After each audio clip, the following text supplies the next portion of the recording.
अब मैं सभी से पूछना चाहता हूं कि 8वें वेतन आयोग की बात चल रही है, बहुत सारी आप खबरें देखते हो, हमारे भी आप न्यूज़ देखते होगे, तो क्या आप लगा सकते हो सरकार से हम कितने फिटमेंट फैक्टर की मांग करें और सरकार क्या दे सकती है? इसके बारे में आप लोगों का क्या प्रेडिक्शन है और क्या डिमांड है सर, प्लीज। अलग अलग जो हमारे इकोनॉमिस्ट हैं वो सारा कुछ कैलकुलेशन करके बोल रहे हैं। कोई 2.61 बोल रहा है, कोई 2.67 बोल रहा है, कोई कुछ है। लेकिन मैं सरकार से एक डिमांड रखनी चाहता हूँ अपनी साबका सैनिक संघर्ष कमेटी की तरफ से कि जो भी फिटमेंट फैक्टर दे तो सिपाही से लेके जनरल तक एक होना चाहिए। बहुत अच्छी बात है। बहुत जैसे कि 7 CPC में हुआ है, वो अलग अलग फिटमेंट फैक्टर नहीं आने चाहिए। बहुत फिटमेंट फैक्टर एक ही होना चाहिए, वो सिपाही से लेके जनरल तक जो भी है। ऑन द सेम लाइन ये जो MSP है, क्योंकि ये जो अफसर हेडेड संस्थाएं हैं उन्होंने तो वो स्लैब सिस्टम फिर बना दिया। अफसर के लिए 30,000, MNS के लिए 21,000, किसी के लिए 16,000, किसी के 12,000। मैं कोई अमाउंट स्पेसिफिक जो है वो नहीं बोलूंगा। MSP एक होनी चाहिए, बिल्कुल एक होनी चाहिए, चाहे वो किसी भी अमाउंट के ऊपर गवर्नमेंट सहमति करे, लेकिन जो MSP है वो सिपाही से लेके जनरल तक एक ही होनी चाहिए। बिल्कुल दोस्तों, देखा कितना बड़ा दिल दिखा के बात किया है। दो बातें बड़ी महत्वपूर्ण कही कि मिलिट्री सर्विस पे बराबर चाहिए, हमें 30,000 25,000 की डिमांड नहीं है, हमें बराबर चाहिए, बराबर की बात की है। और ये होता है कि जैसू जवान का दिल कितना बड़ा है, ये आप देख सकते। उन्होंने स्लैब की बात ही नहीं की। दूसरी बात उन्होंने कहा फिटमेंट फैक्टर आप कोई भी दीजिए, हमें सरकार से पैसे की बात नहीं कर रहे, हम सरकार से अपने सम्मान की बात कर रहे हैं। भेदभाव पर हमें गुस्सा आती है, हमें बराबर दीजिए जो भी आप दे सकते हो। तो आज एक महत्वपूर्ण संगठन, और ये पिछले 2012 से लगातार हमारे लिए संघर्ष करते आए, OROP के जन्मदाता कह सकता हूं, क्योंकि OROP का संघर्ष की भी कहानी बताऊंगा। लेकिन आज हम इकट्ठे होने का मकसद है कि 8वें वेतन आयोग हमारे सर पर आ गया है। कोई भी सैनिक संगठन, पेंशनर्स एसोसिएशन, कोई भी कमेटी ने अपना मेमोरेंडम अभी तक 8वें वेतन आयोग के सामने नहीं रखा है। आज मैं बात कर रहा हूं सबका सैनिक संघर्ष कमेटी, उनके सभी मेंबरान और उनके प्रधान हैं SP घोषल साहब से, जो OROP यानी वन रैंक वन पेंशन के जन्मदाता हैं। मैं क्यों कह रहा हूं जन्मदाता है कि 2012 से लगातार संघर्ष किया, और संघर्ष की कहानी संक्षेप में बताना चाहूंगा कि जंतर मंतर पर आपने 2 साल पहले देखा होगा, 1 साल लगातार धरना प्रदर्शन रहा, उसके बाद शंभू रेलवे स्टेशन पर रेल रोको रहा, और तमाम इस तरीके के भूख हड़ताल रही हो, लगातार संघर्ष किया है हमारे 30 लाख पूर्व सैनिकों के लिए, हमारी वीर नारियों के लिए। अब फिर लड़ाई का फिर बिगुल बज चुका है। यदि आज आप शांत रहते हैं, चुप रहते हैं, अपना कोई रिप्रेजेंटेशन ही नहीं रख सकते, आप मेमोरेंडम नहीं दे सकते, तो फिर आपको कब और कहां न्याय मिलेगा? फिर आप वन रैंक वन पेंशन, आपका अगला जो 4 आएगा, 5 आएगा, फिर आपको वही धोखा होगा, छलावा होगा। तो साहब मैं आपका स्वागत करता हूं सूबेदार मेजर SP घोषाल साहब, आपकी पूरी टीम का, जो आप वहां पर इकट्ठे हुए हैं और आपने हमें मौका दिया है। तो आप सरा, जैसे 8वें वेतन आयोग का इस तरीके से एक लेटर निकला है और आपने एक मेमोरेंडम बनाया है, और उस मेमोरेंडम में क्या क्या चीज शामिल की है, जरा आप बता सकते हैं? हाँ जी, भदौरिया साहब, सबसे पहले तो आपका बहुत धन्यवाद है कि ਤੁਸੀਂ ਜਿਹੜਾ ਸਾਨੂੰ ਸਮਾਂ ਦਿੱਤਾ, ਆਪਣਾ ਕੀਮਤੀ ਸਮਾਂ। Thank you sir. ਔਰ ਅੱਜ ਅਸੀਂ ਬਟਾਲਾ ਵਿਖੇ ਪਿੰਡ ਧੁੱਪਸੜੀ ਵਿਖੇ ਪਹੁੰਚੇ। ਸਾਡੇ ਬਲਾਕ ਪ੍ਰਧਾਨ ਤੇ ਸਾਡੇ ਜਿਹੜੇ ਜ਼ਿਲ੍ਹੇ ਦੇ ਸਪੋਕਸਪਰਸਨ ਹੈ ਉਹਦਾ ਬਲਵਿੰਦਰ ਸਿੰਘ ਜੀ, ਇਹਨਾਂ ਦੇ ਗ੍ਰਹਿ ਵਿਖੇ ਅੱਜ ਅਸੀਂ हाँ सर। ਅੱਜ ਅਸੀਂ ਉੱਥੇ पहुंचे हैं। ਅੱਜ ਵਿਸਾਖੀ ਦਾ ਦਿਹਾੜਾ ਮਨਾਇਆ ਗਿਆ ਸਾਡੇ ਸਾਬਕਾ सैनिक संघर्ष कमेटी ਵੱਲੋਂ।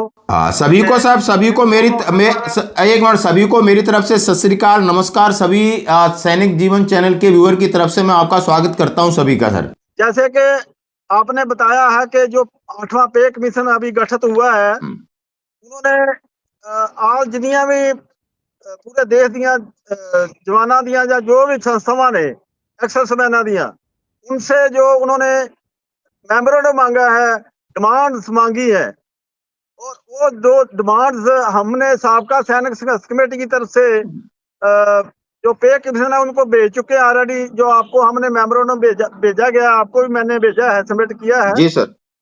में हमारी मेन 15 डिमांड है।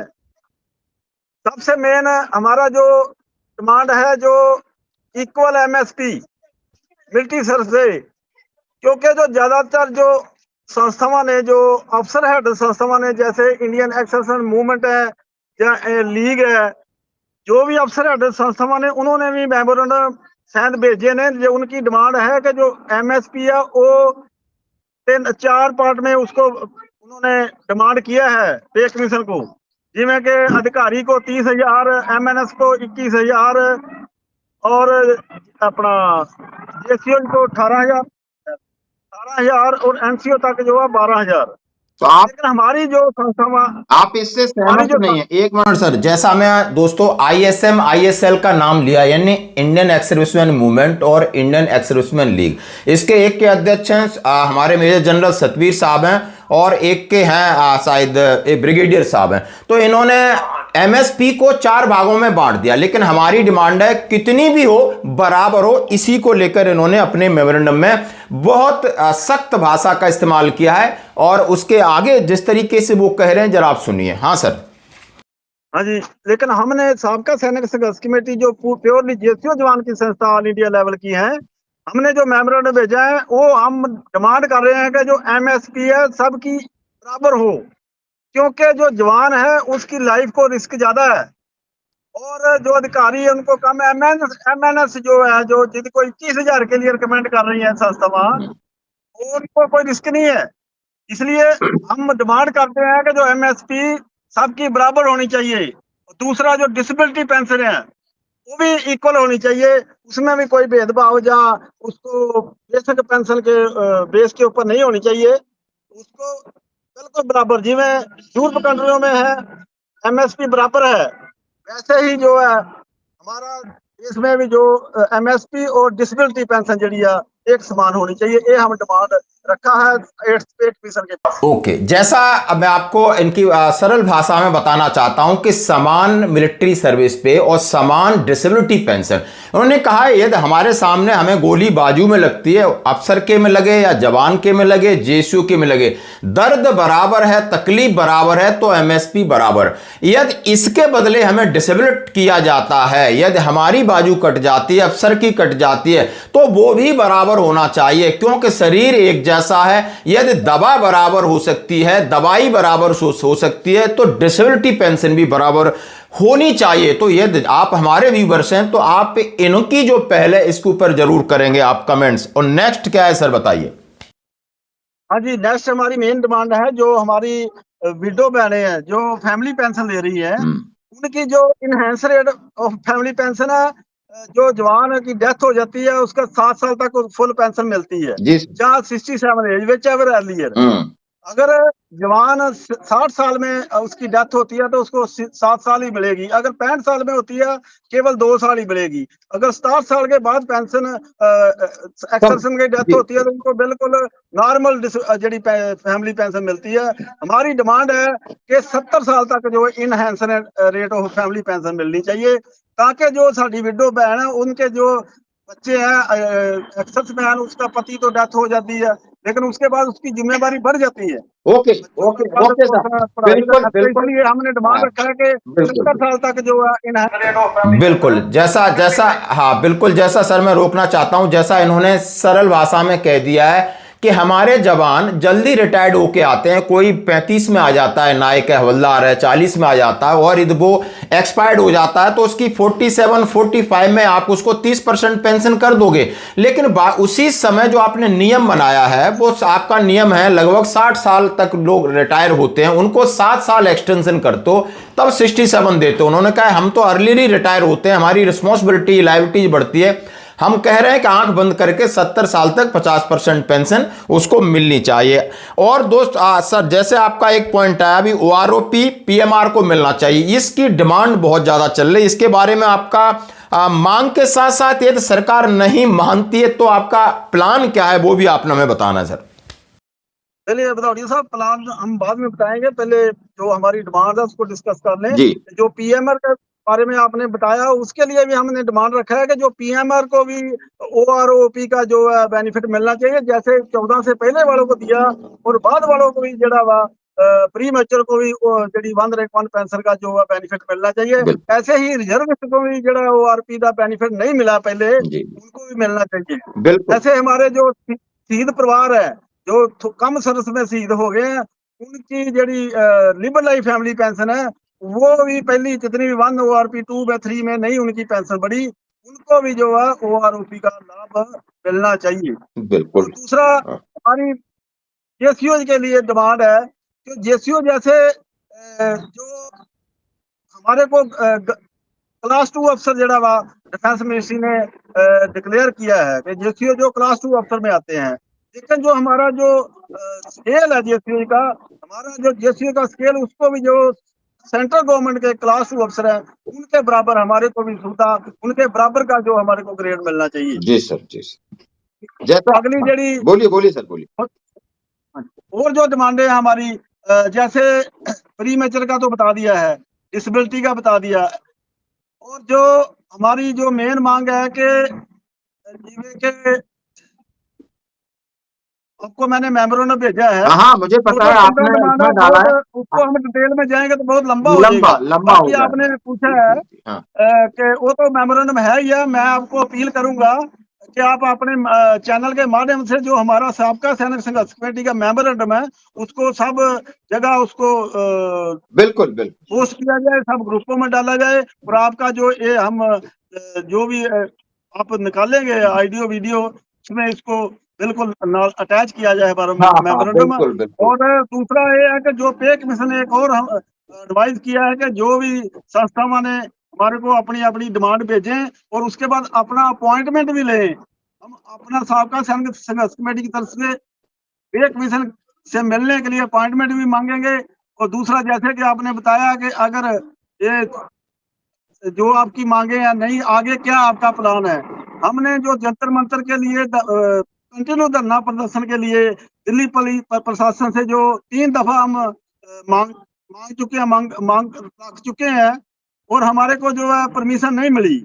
अभी हमने जो हाई कोर्ट का दरवाजा खटकाया है और हाई कोर्ट में हमारा केस जो फाइल हो चुका है, और हाई कोर्ट ने जरा दिल्ली प्रशासन से जो उन्होंने अथॉरिटी कोर्ट करके अपना सुप्रीम कोर्ट का हवाला देते हुए जो हमारा रिजेक्ट किया है, हमारा धरना प्रदर्शन का कंटिन्यू के लिए परमिशन है, उस हाई कोर्ट ने दिल्ली प्रशासन से मांगा है, उसका जवाब मांगा कि आपने किस अथॉरिटी के ऊपर इनको परमिशन नहीं दिया। और कल 14 अप्रैल को हमारी नेक्स्ट डेट ऑफ हियरिंग है, उसमें जो दिल्ली प्रशासन जो अपना पक्ष उसमें रखेगा। हमारे को उम्मीद है कि हमारे को जरा जंतर मंतर पे कंटिन्यू धरना प्रदर्शन करने की कोर्ट के थ्रू जड़ी है परमिशन मिल जाएगी। ओके।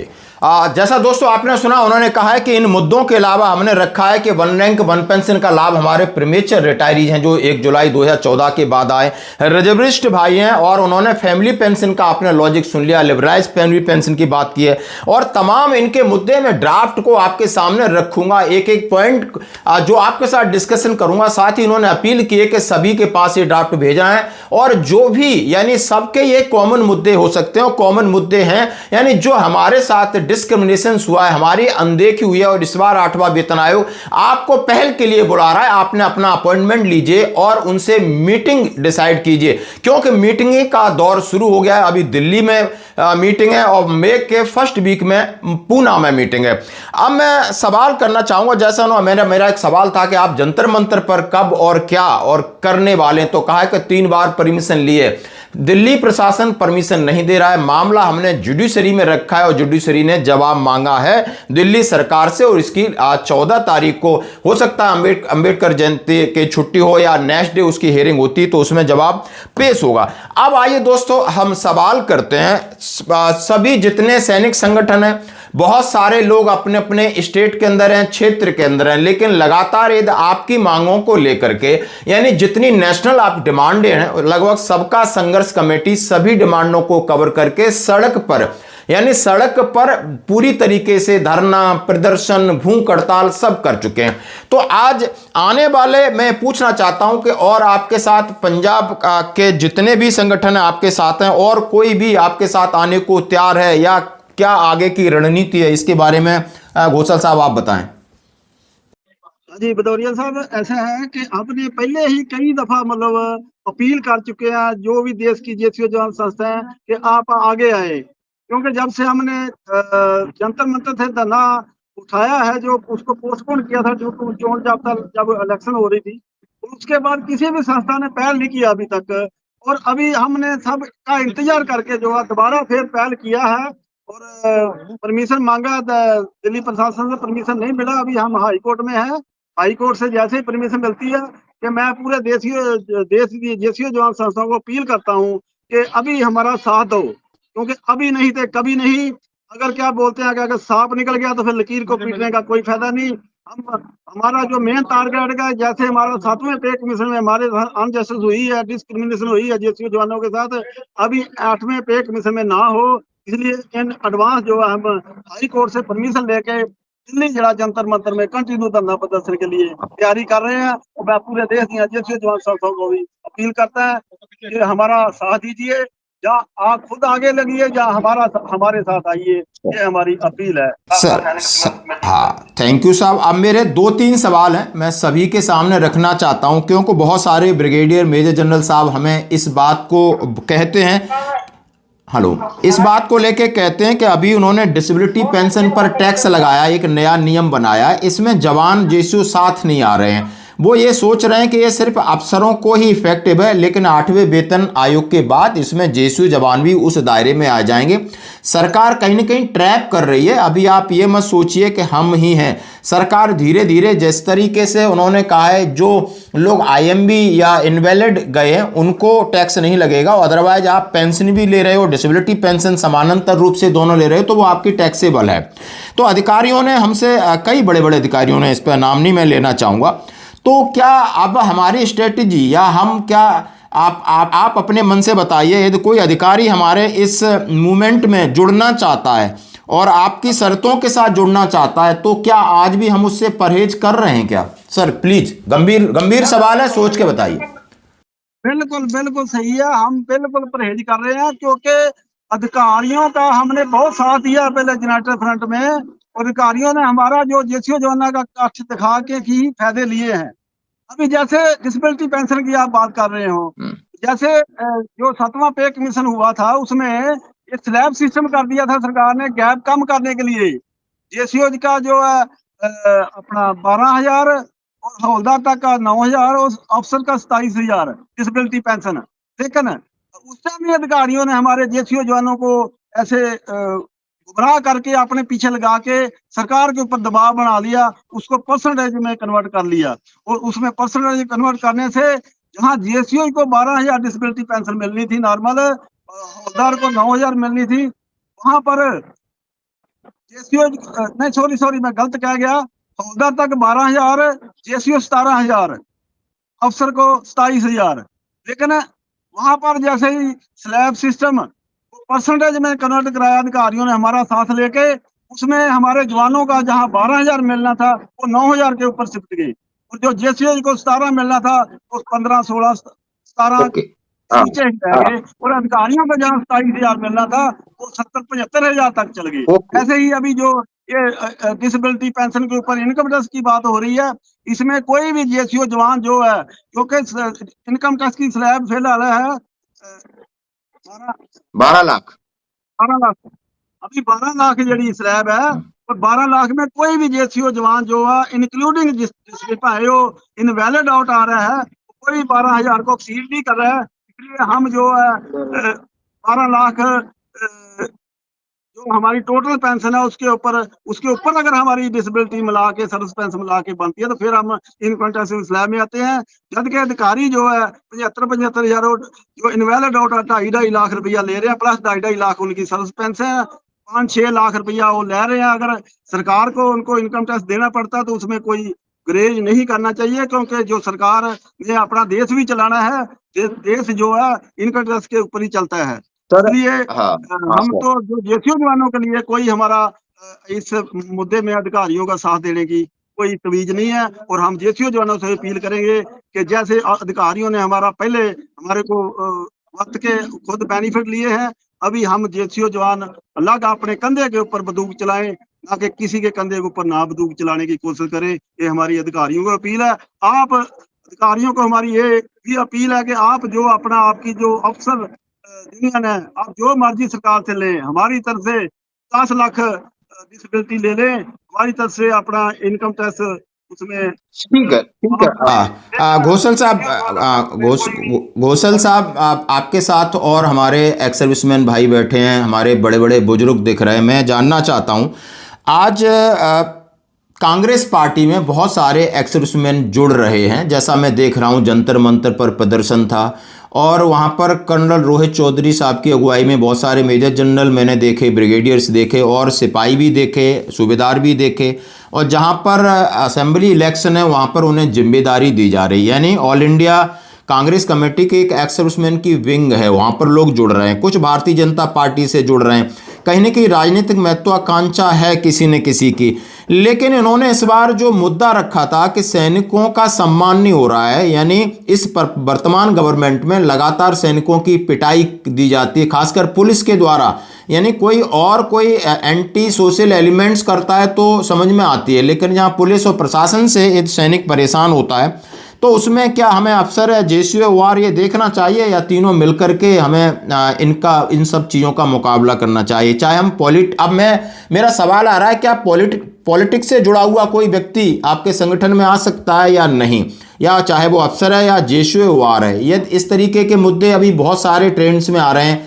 हमारे ग्वालियर भिंड में इस तरह हुआ कि एक सूबेदार मेजर को एक पुलिस के इंस्पेक्टर जो टीआई है, एसओ है, उसने बहुत बुरी तरह गाली दिया और वो सूबेदार मेजर को 4 महीने पहले वेटरन्स अचीवर अवार्ड हमारे माननीय रक्षा मंत्री जी ने दिया था। वहाँ पर सीडीएस साहब भी थे, सेना प्रमुख भी थे।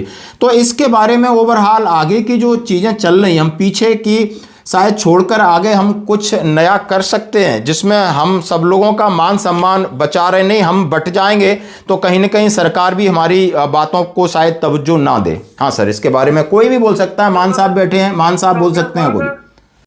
ये ही हमारा जो एक्सेस बैन है, हमारा जो दुर्भाग्य है कि हम लोग अलग अलग पोलिटिकल पार्टी में बट गए हैं।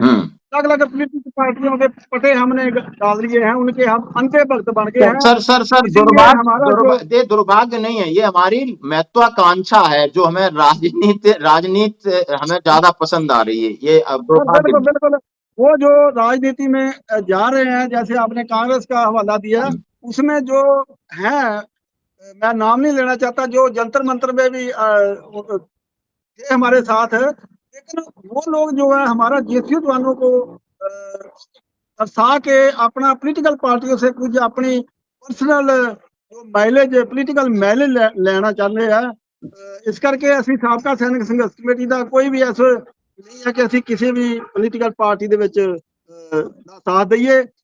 इस करके ये जो कांग्रेस का जो सैनिक प्रकोष्ठ चल रहा है, कर्नल साहब जो बता रहे हो आप, वो भी कहीं ना कहीं जो भी वो डिमांड रख रहे हैं वो अफसरों के फेवर में ही रख रहे हैं। और हमारे जो जेसीओ जवान हैं, फिर मैं इस गल कहने में नहीं चाहूंगा कि जो हमारे जेसीओ जवान सर्विस के दौरान अधिकारियों की जो सेवादारी करते रहे हैं, वही आज जो अभी भी आप रिटायरमेंट के बाद भी उन अधिकारियों के साथ है, उनको छोड़ नहीं रहे हैं। ये हमारा बहुत दुर्भाग्य है। मैं पूरे देश के जेसीओ जवानों को अपील करूंगा कि अधिकारियों का पीछा छोड़ो, अपना जो खुद जड़ा जेसीओ जवानों का संगठन बनाओ। अगर अपने फायदे हक लेने हैं, जिमें कि सिविल दे विच जो कोई IAS अफसर होता है उसकी अलग यूनियन है, क्लास 2 अफसर की अलग यूनियन है, चौकीदार की अलग यूनियन है, तो क्लास 4 जो एम्प्लॉई है उनकी अलग यूनियन है। क्या उनकी क्या डिमांडे मानी नहीं जाती है? इसलिए हम अपना जेसीओ जवान जो है, हमारे मुद्दे अलग हैं, अधिकारियों के अलग हैं। इस करके हमको अपना खुद जेसीओ जवानों को अपने बल बूते के ऊपर अपना संघर्ष करना है। हमारे को अधिकारियों के साथ की कोई जरूरत नहीं है। रही बात जो पुलिस द्वारा हमारे साबका सैनिकों के नाल दुर्व्यवहार हो रहा वा, हमारे भी पंजाब में जैसे देखा कर्नल बाठ वाला केस है, हमारे जेसीओ जवानों ने बहुत ज्यादा वहां पर उस टाइम सहयोग किया, बहुत इकट्ठ किया, लेकिन जहां हमारे किसी जवान के साथ ऐसा होता है वहां पर अधिकारी हमारा साथ नहीं देते हैं। अभी हमारे इधर बल्टोआ में एक केस हुआ है, एक जवान को सरेआम बाजार में उसका कत्ल कर दिया गया। हमने वहां पर धरना प्रदर्शन किया, कातल को अभी तक कातल नहीं फड़े गए। तो वहां पर अधिकारियों ने उल्टा हमारे धरने के अगेंस्ट सरकार के साथ मिलके वो धरना उठवाया मतलब सरकार परिवार के ऊपर प्रेशर बना के वो जो डेड बॉडी का हम संस्कार नहीं कर रहे थे जब तक दोषी नहीं फड़े जाते, अधिकारियों ने उल्टा जो हमारे अगेंस्ट जड़ा वा अपनी पावर का इस्तेमाल किया है। ओके। फिर हम कैसे आगे जिस तरीके से सबका सैनिक संघर्ष कमेटी कह रही कि लगभग हम 2012 से इन्हीं के साथ थे, इन्हीं के पीछे थे, इनको मजबूत कर रहे थे, लेकिन जब 1 पेंशन का इंप्लीमेंट हुआ और हमारे साथ जिस तरीके से भेदभाव हुआ, हमारा भरोसा उठ गया और अभी हम भरोसा करने की स्थिति में नहीं है। हम विशुद्ध रूप से नॉन पॉलिटिकल और जेएसयूआर की संस्था के रूप में आगे बढ़ेंगे। हमें एकजुट होना होगा, हमें मजबूत होना पड़ेगा। लेकिन साथ ही कहा है कि बहुत सारे मामले हम किसी का क्रिटिसाइज नहीं कर रहे, हम किसी का विरोध नहीं करेंगे, भले उनकी अपनी यूनियन हो, अपने तरीके से सरकार से बात करें, अपनी मांगों को मनवाएं, हमें उससे भी ऐतराज नहीं है। अब सर और कोई आप कोई साहब लोग और कुछ कहना चाहते हैं तो कह सकते हैं सर। धन्यवाद। हमारे गुरदासपुर के जॉइंट सेक्रेटरी सूबेदार मान साहब सरवन सिंह जी मान। हाँ, मैं बिल्कुल मान साहब को मैं देख रहा हूं और मैंने बीच में कहा भी था कि मान साहब कुछ कहना चाहें तो जरूर कहें कि आगे हमने धरना प्रदर्शन कैसे बढ़ाना है। जब तक हमें अब जमीन पर उतरने का समय आ गया, सरकार इतनी आसानी से हमारी बातों को तवज्जो नहीं देगी। बताइए साहब प्लीज। मैक्सिमम मुद्दे जो है वो गोसल साहब ने कवर कर दिए हैं अपनी बात में सर। तो मैं ये जो बात चल रही है कि ऑफिसर्स के पीछे जवान लगे हुए हैं, मतलब मुझे ये चीज समझ नहीं आती। 7वें पे कमीशन में, ORP 1 में, 2 में, 3 में ये सारा कुछ इतना कुछ होने के बावजूद भी इनकी समझ में पता नहीं क्यों नहीं आ रहा ये चीज कि ये क्यों अभी तक उनके साथ दे रहे हैं। क्योंकि अफसर्स काडर हमेशा अपने हित की बात जो है उसी को आगे रखता है। जैसे कि अभी आपको याद होगा इन्होंने NFU का एक मुद्दा रखा है, बिल्कुल नॉन फंक्शनल अपग्रेडेशन का। हाँ, नॉन फाइनेंशियल अपग्रेडेशन। उनका सेम लाइन ये JCU OR के बारे में क्यों नहीं करते? अपने लिए तो ये नॉन फंक्शनल अपग्रेडेशन जो NFU है उसको इम्प्लीमेंट करने के लिए बोल रहे हैं। वो आपको पता है कि NFU में क्या है? अगर ये एक बैच के अफसर हैं, किसी कारणवश उसमें से गिनती के जो जनरल रैंक तक जाते हैं, कुछ नहीं प्रमोट होते सर तो उसका ये है कि हम में कमी क्या थी, हम प्रमोट नहीं हो सके, तो हमारे बैच का उस बेस के ऊपर ये जवान के लिए क्यों नहीं करती? सिर्फ एक अफसर को, SSC को, शॉर्ट सर्विस कमीशन को इन्होंने इनिशियली 5 साल के लिए बॉन्ड देते थे, जिसको एक्सटेंड करके ये 14 साल तक ले गए, उनको मैक्सिमम बेनिफिट देने के लिए। तो दूसरी साइड जो जवान का मिनिमम था 17 साल का जो बॉन्ड था, उसको लेस करके ये 4 साल तक ले आए। उसको जो थोड़ा बहुत मिलता था उसका भी इन्होंने बट्टाधार कर दिया। आप ये सोचिए, इसकी ये प्ली देती है गवर्नमेंट के, ऑफिसर्स काडर भी बोलता है कि ये हमारी आर्मी जो है ये यंग होनी चाहिए। बिल्कुल। तो सिर्फ जवान यंग होने चाहिए, ऑफिसर्स अपने लिए जाके बोलता है कि ये तो 60 तक, 62 तक भी एक्सटेंशन मांगते हैं। जैसे जनरल VK सिंह का केस आपने देखा होगा। बिल्कुल। चीफ ऑफ आर्मी स्टाफ होते हुए अपनी डेट ऑफ बर्थ गलत दे के वो भर्ती हुए थे, और लास्ट में जाके बोलते हैं वो गलत है तो मुझे ये 2 साल और मिलने चाहिए। अपने लिए तो इनका कोई पैरामीटर और है, लेकिन जब जवान की बात आती है तो उस समय ये बोलते हैं कि नहीं, इनको 4 साल के बाद ही आउट कर दो। उसी तर्ज के ऊपर ये अफसर्स को क्यों नहीं करते?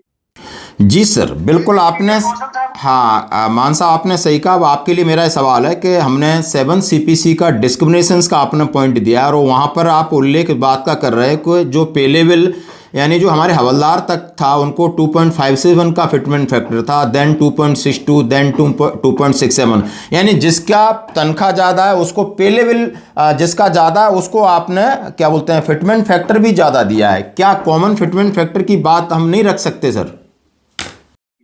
मैं वही बोल रहा हूँ सर, इस बार हमारे एजेंडा में ये चीज है जी जो मेमोरेंडम दिया है, क्योंकि आज ये लास्ट 7 CPC तक कभी ऐसा नहीं हुआ था, फर्स्ट CPC से लेकर 6 तक, कि ये फिटमेंट फैक्टर जो है ये अलग अलग आया हो। ये फर्स्ट टाइम था कि इन्होंने अधिकारियों ने ये जो हमारे JCU जवानों का एका जो था इनकी गिनती दिखा के तो वो चीज अपने लिए की। मुझे ये कहने में कोई हिचक नहीं है कि इन्होंने डिमांड्स की 2 फाइल रखी, JCU जवान की जो थी वो अलग थी, अफसर्स की अलग थी। दिखाने के लिए ये चीज थी। जब इन्होंने ऑन द टेबल जाके बात हुई है, डिमांड्स प्रोजेक्शन हुई है, तो जवान वाली फाइल जो है वो वहीं की वहीं रह गई, अफसर वाली फाइल टेबल के नीचे से आगे सरक गई और उसके ऊपर इम्प्लीमेंटेशन हो गई। चलो, ये चीज आपको याद होगा कि हमारे जो जनरल सेक्रेटरी नायक हरपाल सिंह जी थे, हाँ जी, उन्होंने जनरल सतवीर को एक बार चैलेंज किया था ओपनली कि आप मीडिया में बैठ के बहस कीजिए, अगर आपने जेसीओ जवान के हित में कोई लेटर गवर्नमेंट को लिखा है, जहाँ कोई प्रोजेक्शन दिया है, कोई मेमोरेंडम दिया है, तो उसकी कॉपी जो है वो मीडिया में जाहिर कीजिए। उससे पता लग जाएगा कि आप जवानों के जेसीओ के कितने हित में है। ये बिल्कुल जेसीओ जवानों को गुमराह कर रहे हैं। इनका इकट्ठ दिखा के, इनकी गिनती दिखा के, इनका संख्या बल दिखा के अपनी मांगों को ये इम्प्लीमेंट करवा लेते हैं, उनको बनवा लेते हैं। और हमारे जो जवान जेसीओ इनके पीछे लगे हुए हैं, उनको ये चीज पता नहीं, भगवान उनको ये सद्बुद्धि कब देगा, कब उनकी ये समझ में आएगा कि ये काडर कभी भी हमारे हित में काम नहीं करेगा। बिल्कुल बिल्कुल बिल्कुल दोस्तों, जैसा कि ये अपना दर्द बता रहे हैं, कि उनका एक्सपीरियंस बता रहे हैं, अनुभव बता रहे हैं। उन्होंने कहा कि मेरे साथ ऐसा हुआ है, मैं उस बात को कह पा रहा हूं और हमें किसी से परहेज नहीं है। ऑन द सेम लाइन ये जो इन्होंने डिसेबिलिटी पेंशन का किया हुआ है, जब किसी भी जवान का, अफसर का, किसी फौजी जवान का, चाहे वो किसी भी रैंक से है, उसका कोई अंग भंग होता है, वो फौज से इनवैलिड आउट होता है या डिसेबल होता है, तो इस जो हमारा मनुष्य का शरीर है, इसकी भगवान ने कहीं कोई भेदभाव नहीं किया कि एक नॉर्मल इंसान का है, ये एक अफसर कैटेगरी का है, ये किसी बहुत बड़े का है। अगर किसी का कोई अंग भंग होता है तो वो सभी को एक जैसी तकलीफ होती है। तो डिसेबिलिटी पेंशन भी जो है वो एक होनी चाहिए, सिपाही से लेकर जनरल तक। अगर कोई डिसेबिलिटी पेंशन है, हाँ, इनकी सर्विस पेंशन के ऊपर हमें कोई एतराज नहीं है। अफसर्स की कुदरती है, रैंक बड़े हैं, इनकी बेसिक सैलरी ज्यादा है, तो उसी के मुताबिक पेंशन मिलती है। इनकी सर्विस पेंशन के ऊपर हमें कोई भी एतराज नहीं है। जो डिसेबिलिटी पेंशन है वो सिपाही से लेके जनरल तक वो एक होनी चाहिए, चाहे वो इनवैलिडमेंट आउट है, चाहे वो डिसेबिलिटी है। बिल्कुल बिल्कुल सही कहा कि हमें कोई ऐतराज नहीं, हमें डिसेबिलिटी पेंशन भी बराबर चाहिए। सर्विस पेंशन आपको ज्यादा मिले, सुख सुविधाएं आपको ज्यादा मिल रही हैं, हम उसका भगवान का शुक्रिया अदा करते हैं, आप लो। लेकिन जहां मैदान जंगे है, जहां हमें खाने की बात है, जहां हमें मेडिसिन की बात है, जहां हमें जिस तकलीफ और दर्द की बात है, तो दर्द बराबर होगा। धन्यवाद साहब।